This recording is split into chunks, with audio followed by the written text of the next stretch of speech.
In the spring of 2004, the students of Socia were all geared up for their spring musical. Little did they know that a crisis was amidst them.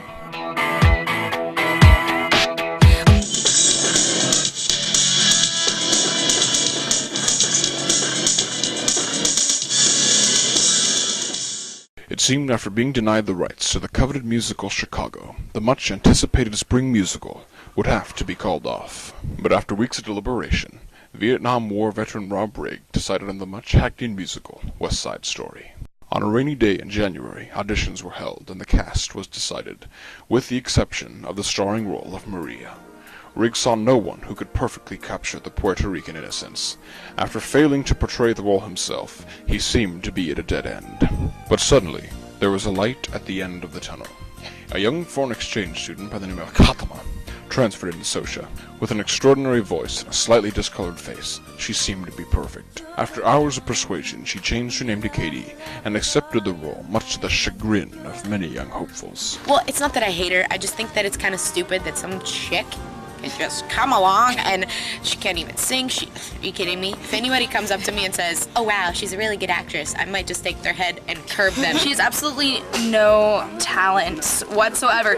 You know, I'm nice to her, just, boost her confidence because she's new and everything, but she has one of the worst voices I've ever heard. She sounds like a man who's smoked for 20 years, chain smoked 2 packs a day straight. She's so bad. She can't hit any of the notes. Her acting is terrible. I mean, she's a beast, ugly as sin. But with other cast members in place, the project was ready to begin production.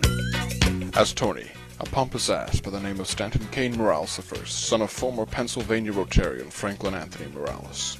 As a fiery Puerto Rican sluckbag Anita, an aspiring adult film star Lindsay Harper was selected out of millions to portray the role.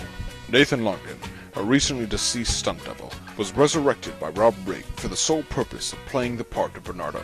Nick Lorenzini, an aspiring white rapper from Wisconsin, was chosen to play Riff, and local sex offender and recent prison refugee Tyler Gilbert was also cast in the show.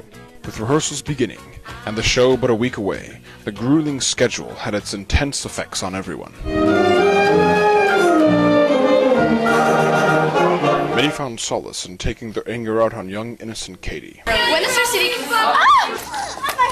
Katie began to show up to rehearsals with unexplained bruises on her face and neck, but the concerned confrontations were to no avail. Where do those bruises come from, Katie? Look. Oh my god. Due to her fear of not being accepted, she refused to comment, saying simply, quote, I fell. She's full. When we return, lurid tales of pandering, prostitution, and pregnancy. Everything seemed fun and innocent on the outside, but inside, the wretched turmoil caused by the demanding rehearsal schedule manifested itself in food abuse, physical abuse, and perhaps, most tragically, sexual exploitation. Alyssa Larson, with just a bit part, found herself with large blocks of free time at rehearsals. After just wandering around, she eventually found a phone in a secluded office. One thing led to another, and soon she was leaving rehearsal early to meet up with prospective dates. She just didn't feel like coming to rehearsal one day, or she felt like leaving. Can you take a couple of hours off and we can do something? No one suspected prostitution at first, until it became inherently obvious when she began raiding Anita's wardrobe closet for cheap, tawdry clothes. What guy would ever really want to have sex with her? I mean, not every person's gonna understand it, but I do, because I'm really smart like that. Meanwhile, Stanton took on self-proclaimed godlike status. I mean, the show could have been so much better if it was just me singing. I mean, I am better than everyone else, so... But that wasn't the worst of it. Lindsay, who was lonely from being away from her adult film career, was zealously looking for a place to channel her angst. I feel horny, oh so horny. I'm so horny, I just want to suck dick. She eventually found an eager companion in Tyler, who in turn found an outlet for his intense desires in Lindsay. They run around the hallways during performances, screaming, dancing, kissing. But it soon exploded out of control. One night, while waiting for their cues, a last-minute rehearsal became more than they had intended it to be. Sometimes I, get up in the morning and I think, it's time to rape someone.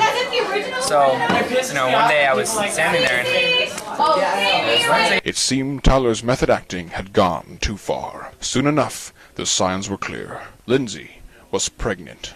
Coming up, condescension, gluttony, and drug abuse.